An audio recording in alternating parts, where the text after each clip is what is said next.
Congressman McCormick, I mean, sitting in the India lane all the time, you hear this is a bipartisan relationship.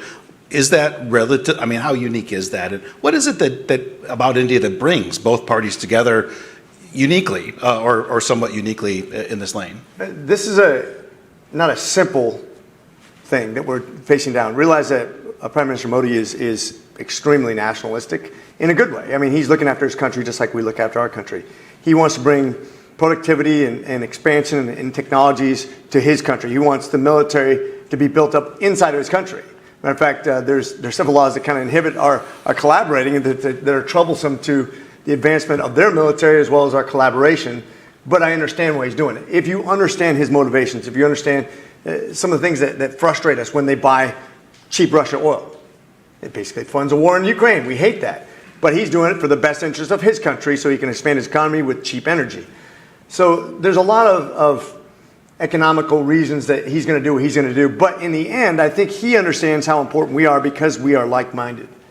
And because when we collaborate, when you have 250,000 Indian students here right now in America, right now, but we also have 250,000 Chinese students in America right now. We have 1 million total.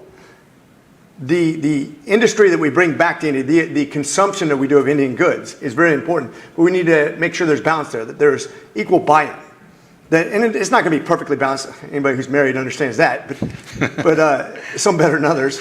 But I think understanding that it is a collaboration and that there does have to be a fairness, an open market to both, where we have a capitalistic synergy.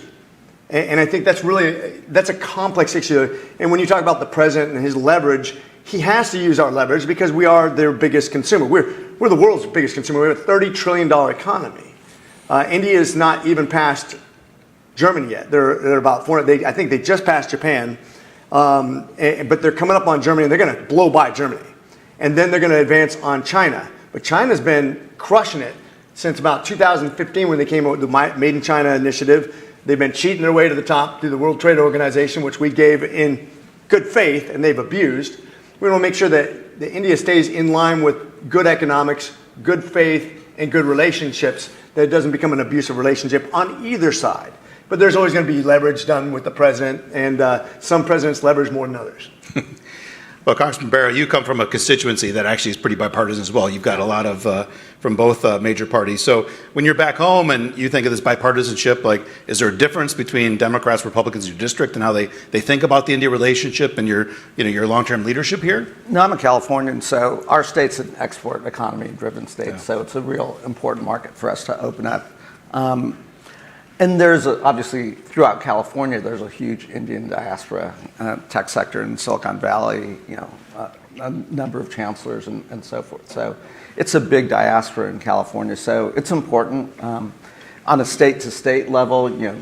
Governor Newsom's made some headway in reaching out to Indian states as well. So it's easy to explain why India is really important. So I agree with everything Rick said. Yeah.